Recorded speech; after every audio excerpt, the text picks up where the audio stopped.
जय श्री राम। आइए कुछ चिंतन मनन करते हैं। तो आज का विषय है अनजान जीवन की राहें। अनजान जीवन की राहें। जीवन की राहें कितनी जानी समझी हुई हैं और कितनी अनजानी हैं। आइए इस रचना के माध्यम से समझते हैं इस रचना का क्या कुछ कहना है। उसे पहले सुनते हैं, उसके बाद समझने का प्रयास करते हैं। राहें अनजान जीवन की पहचान ले, राही मंजिल पहुंच शांति पा जाएगा। खुद से अनजान माया को मैं मानता, रोना कैसे भला त्याग गा पाएगा। राहें अनजान जीवन की पहचान ले, राही मंजिल पहुंच शांति पा जाएगा। राही मंजिल पहुंच शांति पा जाएगा। जिंदगी तेरी छोटी नहीं चीज पर, जानता हूं मुनासिब न समझा कभी।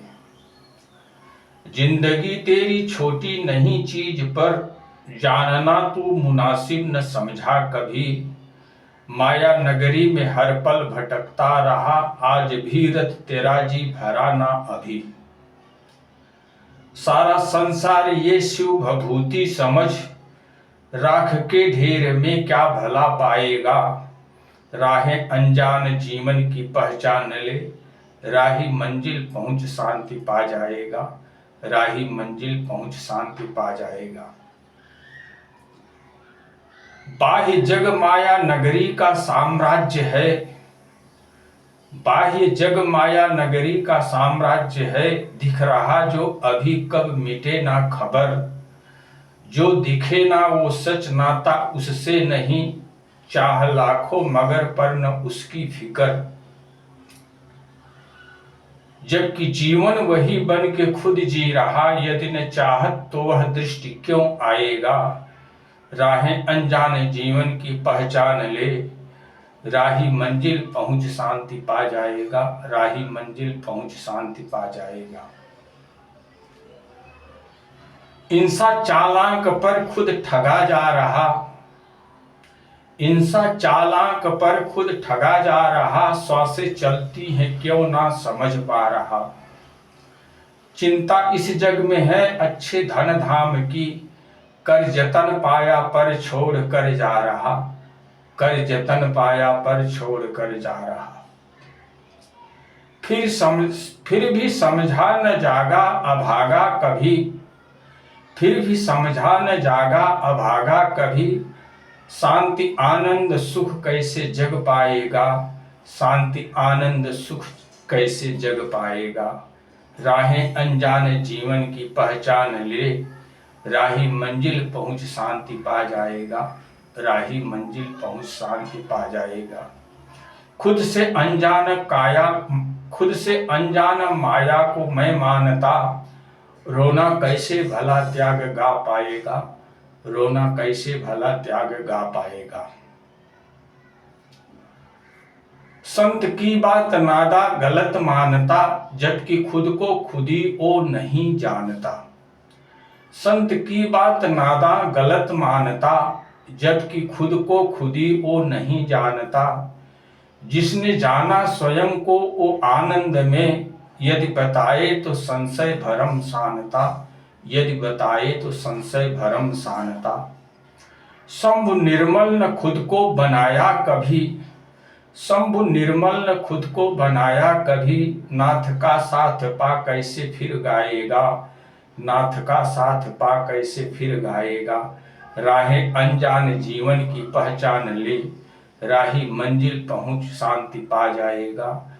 राही मंजिल पहुंच शांति पा जाएगा। खुद से अनजान माया को मैं मानता, रोना कैसे भला त्याग गा पाएगा। रोना कैसे भला त्याग गा पाएगा।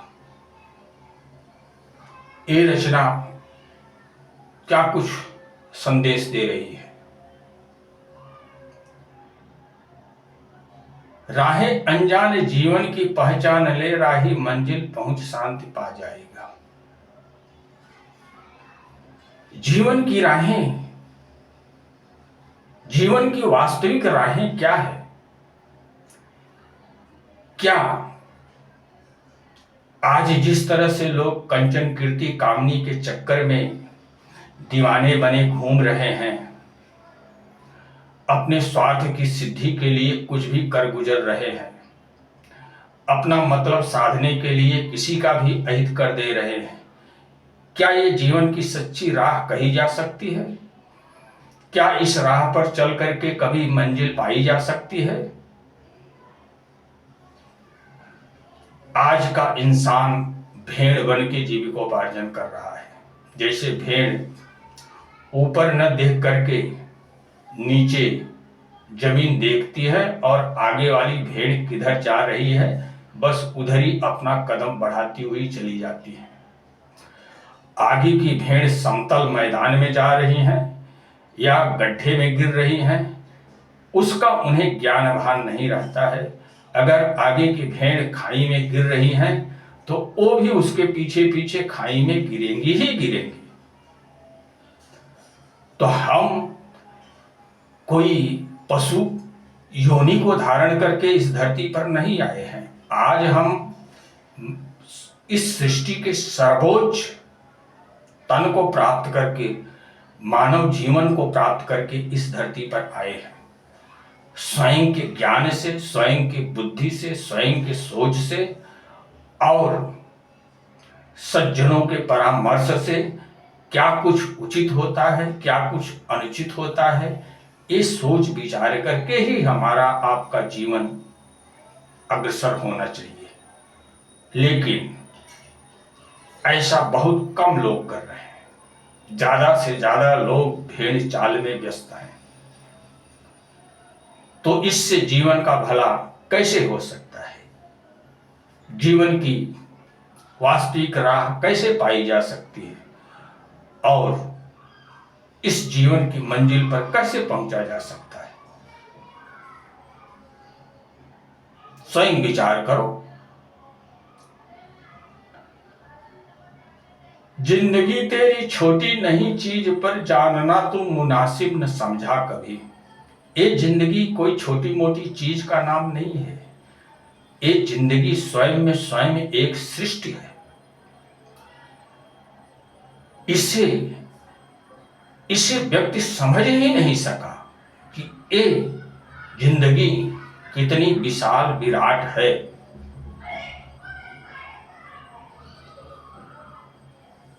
ये शरीर एक सृष्टि है और इस सृष्टि का जो आत्म तत्व है वही इस सृष्टि का सूरज है। इतना बड़ा व्यापक नेतृत्व हर व्यक्ति के जीवन में है, लेकिन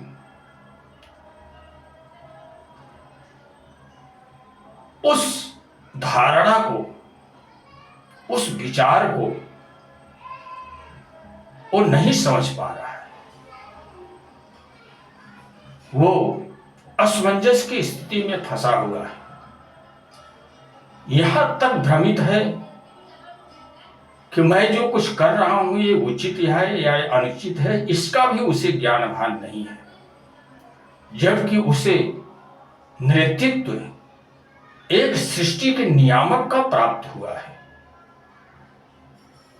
एक सृष्टि के नियामक का नेतृत्व प्राप्त करके मनुष्य स्वयं में स्वयं स्थित है, किंतु स्वयं की जवाबदारी को न समझते हुए वो अबुध बन करके अनाड़ी की तरह जीविकोपार्जन कर रहा है।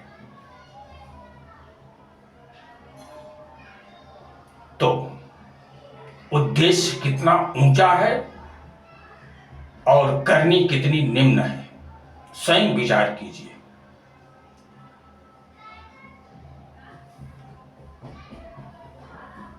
जिंदगी तेरी छोटी नहीं चीज पर जानना तू मुनासिब न समझा कभी। इस जीवन की वास्तविकता क्या है, इस चीज को जानने की कभी जो है आवश्यकता ही नहीं समझा। यही भूल करके मनुष्य स्वयं को अबुझ ही बना के रखा है, जबकि स्वयं को स्वयं जानने की बहुत बड़ी आवश्यकता थी, लेकिन स्वयं को स्वयं न जान करके वो स्वयं के साथ बहुत बड़ा अन्याय कर बैठा है। स्वयं को जानने के बाद ही वास्तविक जीवन प्रारंभ होता है। जिस दिन मनुष्य को स्वयं का ज्ञान भान होता है, उसी दिन से उसका वास्तविक जीवन प्रारंभ होता है। उससे पहले उसका जीवन वास्तविक जीवन नहीं होता है, माया मोह का क्षणिक जीवन होता है। ये समझना अति आवश्यक होता है। और जो स्वयं को जान ही नहीं पाया, जो स्वयं को देख ही नहीं पाया, और इस जीवन के रहस्य को, इस जीवन की व्यापकता को, इस जीवन की विराटता को, इस जीवन के नेतृत्व को कैसे निर्वहन कर सकता है?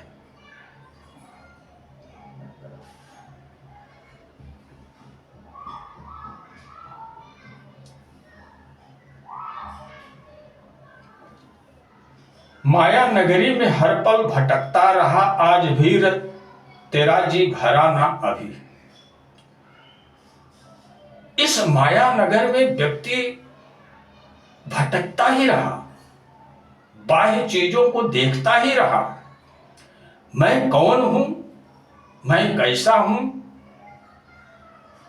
इस चीज को जानने का कभी प्रयास ही नहीं किया और जानने की आवश्यकता ही नहीं समझा, और आज भी उसी कार्य में रत है। आज तक माया के अंदर भ्रमण करने से उसका जी आज तक नहीं भरा। तो कब जी भरेगा और कब उपरति को प्राप्त करके स्वयं को खोजने की जिज्ञासा उत्पन्न होगी, और कब प्रयत्न करके, कब योग साधना करके स्वयं को जानेगा, देखेगा, पाएगा, और कब अपने स्वयं के नेतृत्व का निर्वहन करेगा। तब तक तो वृद्धावस्था आ जाएगी और ये जीवन इति तट पर पहुंचकर समाप्त हो जाएगा। तो जरा अनुमान लगाइए कि आज व्यक्ति कितनी गफलत की जिंदगी जी रहा है। स्वयं में स्वयं महसूस कीजिए, ये बातें आप पर भी लागू होती है। आपके जीवन का भी यही उद्देश्य है, जिसे आप न समझ करके इसे हल्के फुल्के में ले करके अपना अहित कर रहे हो।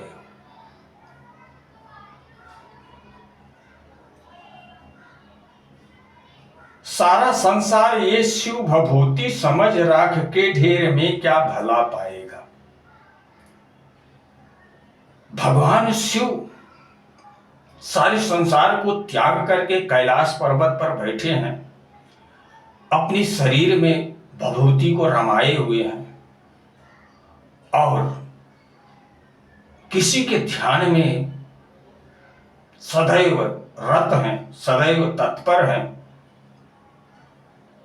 क्या वो तुमसे कम समझदार हैं या अधिक समझदार हैं?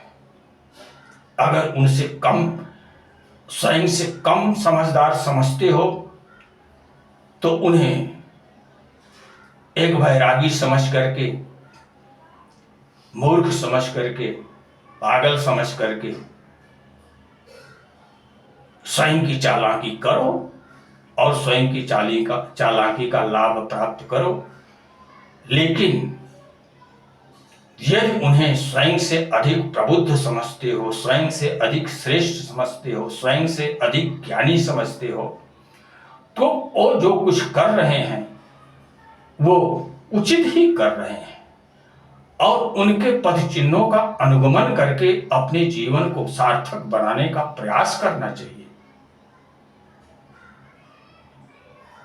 ये सारा संसार प्रतीति मात्र है, अंततः राख का ढेर है। जैसे एक व्यक्ति 70 साल, 80 साल, 100 साल का अपना जीवन जीता है और अंत में उसे चिता पर लेटा करके उसके जीवन को राख बना दिया जाता है, उसी तरह इस भौतिक जगत के हर क्रियाकलाप अंततः राख में ही तब्दील होंगे। दूसरी कोई गति है ही नहीं। ये जीवन अंततः राख ही बनेगा। संसार की सारी उपलब्धि, जिस उपलब्धि को आप प्राप्त कर रहे हो, अंततः वो सब राख में ही तब्दील होने वाली है। यही इस भौतिक जगत का अकाट्य नियम है, जिसे किसी तरह किसी के द्वारा झुठलाया ही नहीं जा सकता है। तो जब सब कुछ राख ही है, तो इसके लिए क्यों जीवन खोया जाए, क्यों सांसें खोई जाए? इस जीवन का जो सार तत्व है उसे क्यों न खोजा जाए, क्यों न पाया जाए, क्यों न क्षणिक जीवन से निकल करके वास्तविक जीवन को प्राप्त किया जाए? इन सब विषयों पर स्वयं विचार करो। क्या ये विचार आपके जीवन में कोई मायने नहीं रखते हैं? इन विचारों का अपना बहुत बड़ा महत्व है, लेकिन इन विचारों को हर कोई समझ सके, ये सामर्थ्य लोगों में नहीं है। यही वास्तविकता है।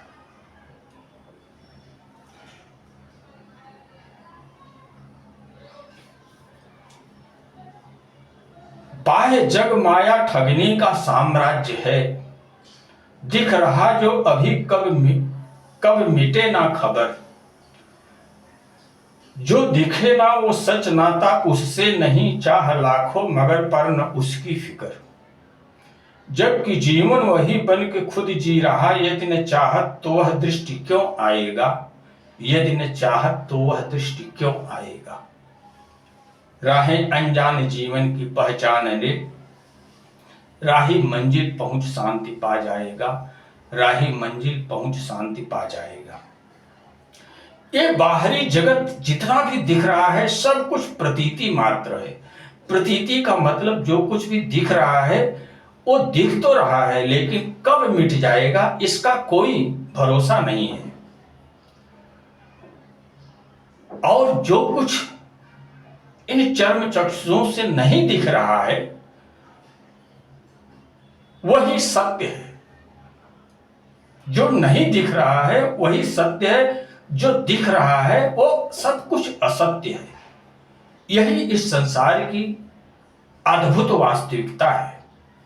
जो दिख रहा है वो सब कुछ नश्वर है, लेकिन जो नहीं दिख रहा है वही शाश्वत है।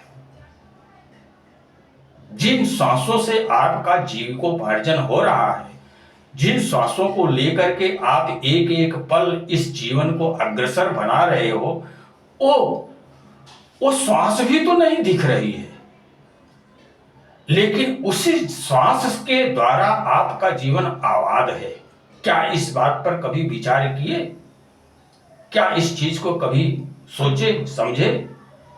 श्वास भी तो नहीं दिख रही है इन चक्षुओं से, तो क्या श्वास का कोई अस्तित्व नहीं है?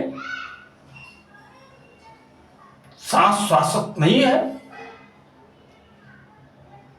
सांस के अंदर शाश्वत का आना जाना आपके शरीर में नहीं है?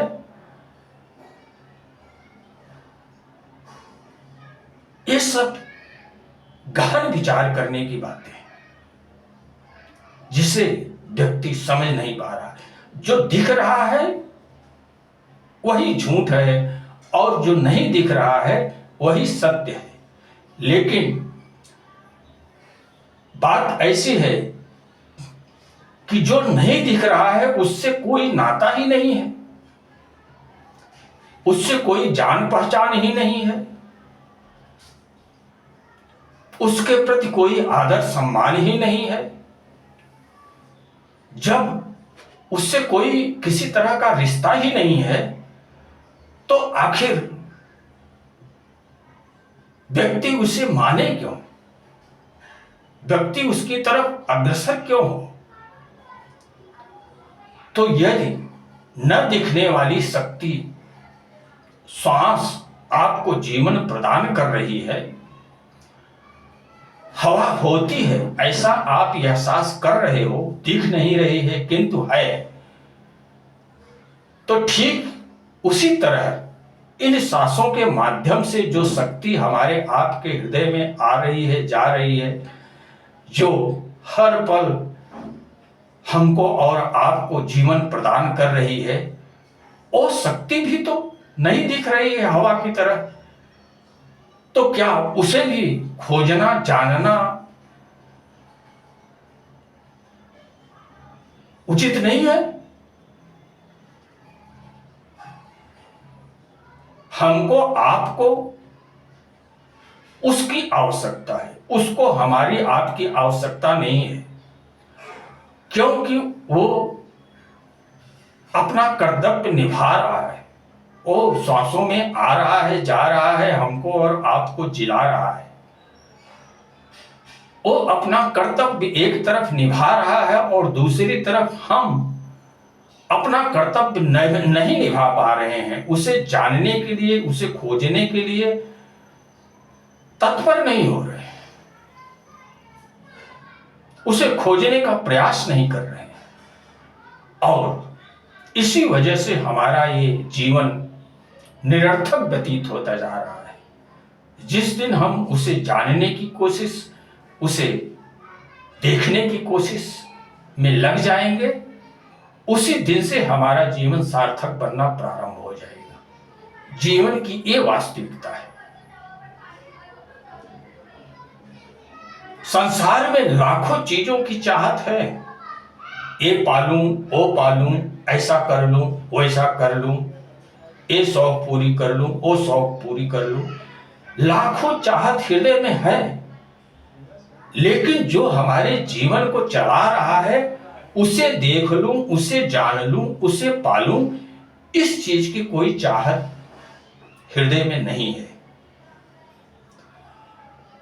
जबकि वही जीवन बन करके आपके जीवन को चला रहा है, लेकिन उसे जब जानने की, देखने की, पाने की कोई चाहत ही नहीं है, तो वो क्यों तुम्हारी दृष्टि के सामने स्वयं प्रकट हो जाएगा? उसको क्या आवश्यकता है? वो तो अपने कर्तव्य कर्म का निर्वहन कर रहा है। अगर अकर्मण्य हो तो आप अकर्मण्य हो, वो अकर्मण्य नहीं है, वो अपने कर्मों का निर्वहन कर रहा है, अपनी फर्ज अदायगी कर रहा है। कमी आपकी तरह है, कमी आपकी तरफ से हो रही है, कमी उस तरफ से नहीं है। वो अपनी तरफ से जो कुछ करना वाजिब है वो कर रहा है, लेकिन आपकी तरफ से जो कुछ भी करना वाजिब है वो आप नहीं कर पा रहे हो, इसलिए अपूर्ण जीवन जी रहे हो, इसलिए नश्वर जीवन जी करके मरे जा रहे हो, इसलिए अपने शाश्वत जीवन को नहीं प्राप्त कर पा रहे हो। इसकी वास्तविकता ये है। इंसान चालाक पर खुद ठगा जा रहा, श्वासें चलती हैं क्यों ना समझ पा रहा। वैसे तो इंसान बहुत चालाक है, कौवे से भी ज्यादा चालाक है, लेकिन अपने स्वार्थ पूर्ति के लिए, परमार्थ के लिए नहीं, परमार्थ के लिए वो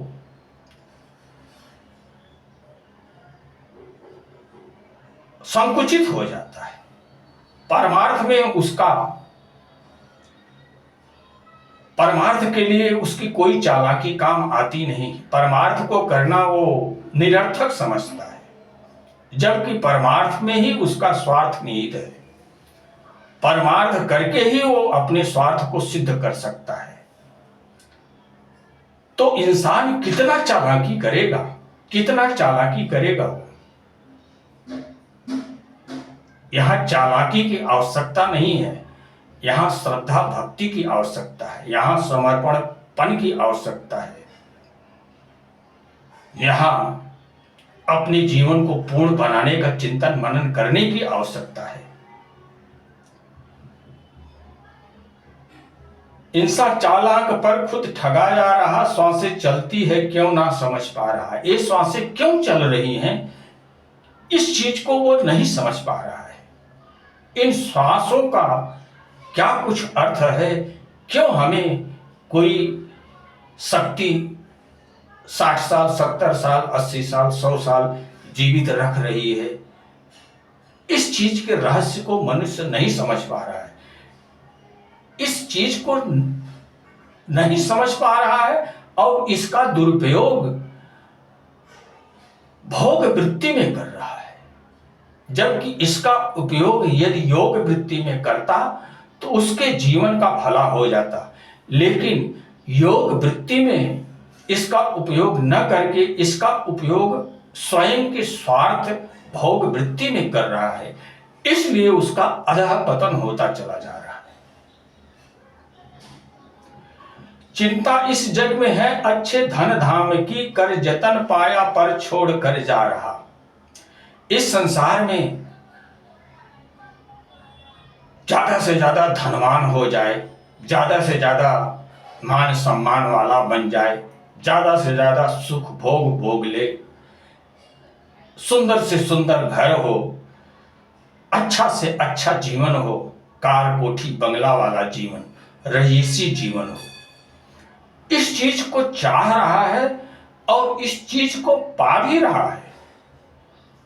लेकिन आश्चर्य की बात यह है कि चाह भी रहा है, पा भी रहा है, लेकिन वास्तविकता यह है कि इन सब चीजों को छोड़ करके चला भी जा रहा है। जब चाहा पाया तो इन्हें अपना बनाकर क्यों नहीं रख पा रहा है, क्यों इन चीजों को एक अवधि के बाद उसे छोड़कर चला जाना पड़ रहा है, इस चीज को भी नहीं समझ पा रहा है। जबकि इस संसार में इस तरह के प्रक्रियाएं सतत हो रही हैं, लोग कमा रहे हैं, लोग धनवान बन रहे हैं, लोग कार कोठी बंगला वाला बन रहे हैं, लेकिन लोग इन सब भौतिक उपलब्धियों को छोड़कर चले भी जा रहे हैं। ये अपनी आंखों के सामने घटित होता देख रहा है व्यक्ति, फिर भी वो इस बात को नहीं समझ पा रहा है कि आखिर जीवन की वास्तविकता क्या है। फिर भी समझा न जागा अभागा कभी, शांति आनंद सुख कैसे जग पाएगा। जब इन रहस्यों को देखते हुए जानते हुए भी नहीं समझ पा रहे हो, मोह की निद्रा से नहीं जाग पा रहे हो, तो आखिर सुख शांति आनंद आपके जीवन में कैसे संभव हो सकता है। एक कमी आपकी है, एक कमी ईश्वर की नहीं है, एक कमी स्वयं हर व्यक्ति की है। जो व्यक्ति इस संसार से अपूर्ण अवस्था में ही चला जा रहा है, अपने जीवन की पूर्णता को नहीं प्राप्त कर पा रहा है, अपने शाश्वत जीवन को नहीं प्राप्त कर पा रहा है, ये सब भूल मनुष्यों की अपनी है, इंसानों की अपनी है, आदमियों की अपनी है, न कि ईश्वर की है।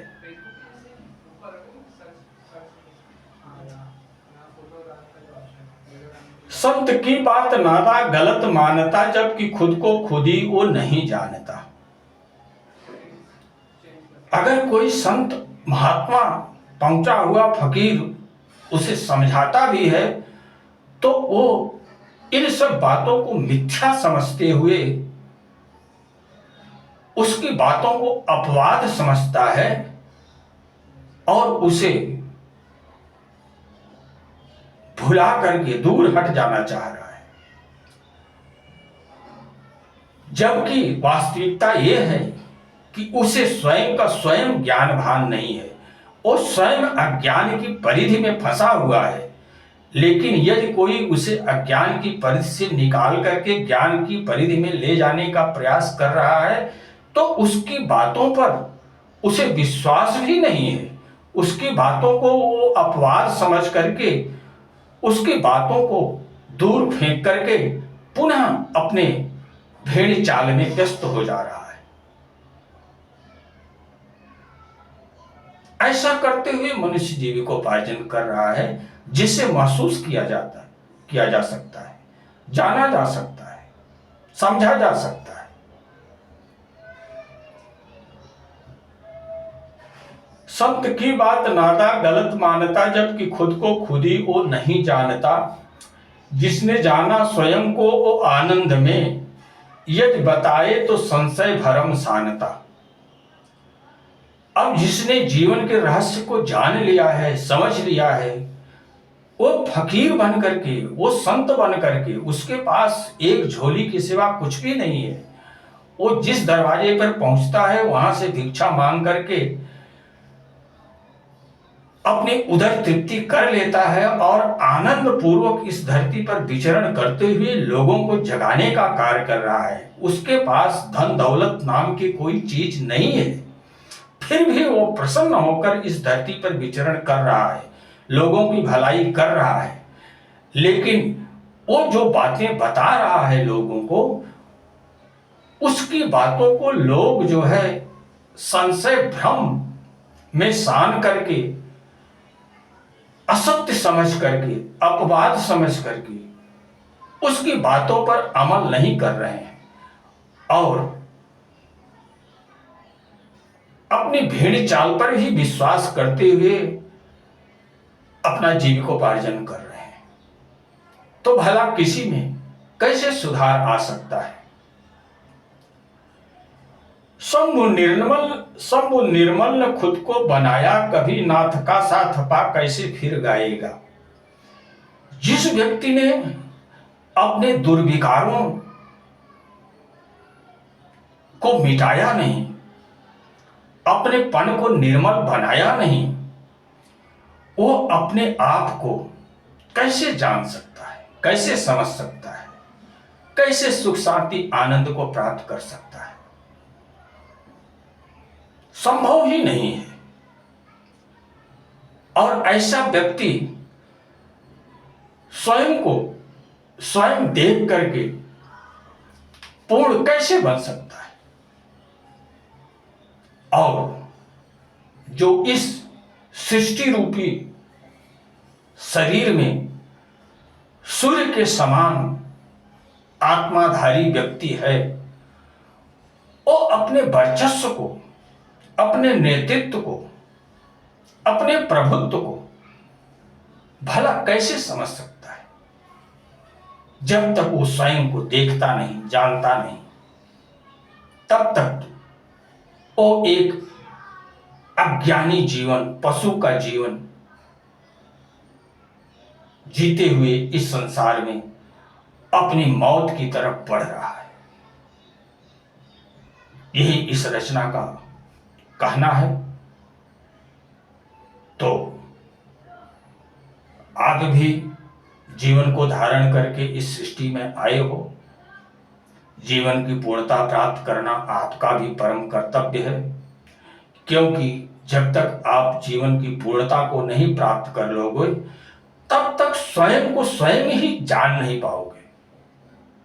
वास्तव में कितने महान हो, कितने श्रेष्ठ हो, कितने विशाल विराट हो, और इस जीवन की वास्तविकता क्या है, इसका ज्ञान भान नहीं कर पाओगे और कूप मंडूप बने हुए जीविकोपार्जन करके इस संसार से चले जाओगे। यही होगा, इससे अधिक कुछ भी नहीं होगा। किंतु यदि स्वयं को जान लेते हो, स्वयं को देख लेते हो, तो आपको ये ज्ञान भान हो जाएगा कि इस विश्व ब्रह्मांड के अंदर एक मैं ही हूं। हमारा अपना अस्तित्व ही संपूर्ण विश्व में 84 लाख योनियों में प्रविष्ट होकर के तरह तरह का शरीर धारण करके अपना जीवन जीने के लिए संघर्षरत है। इस चीज का ज्ञान भान आपको हो जाएगा और आप संसार के सारे प्राणियों को अपना भाई समझते हुए यथासंभव जीवों की मदद करते हुए, यथासंभव जीवों से प्रेम करते हुए सारी सृष्टि में, सारी जीवों में प्रभु का दर्शन पान करते हुए आनंद, शांति, सुख को प्राप्त करके जीविकोपार्जन करोगे और जीवन के अंतिम क्षण में प्रसन्न चित्त होकर के अपने अस्तित्व में समाहित हो जाओगे। यही दोनों जीवन में अंतर है, नश्वर जीवन में और शाश्वत जीवन में यही अंतर है। नश्वर जीवन तब तक है जब तक आप स्वयं को स्वयं जान नहीं ले रहे हो, और जिस दिन स्वयं को स्वयं जान लोगे उस दिन से आपका स्वतः शाश्वत जीवन प्रारंभ हो जाएगा। आपके लिए, इस संसार के लिए नहीं, आपके लिए। तो इन सब बातों को ध्यान में रखते हुए जीविकोपार्जन करो और इसके लाभ को प्राप्त करो। यही हमारा आपसे निवेदन है। तो इसी के साथ अब मैं अपनी वाणी को विराम देना चाहूंगा। जय श्री राम।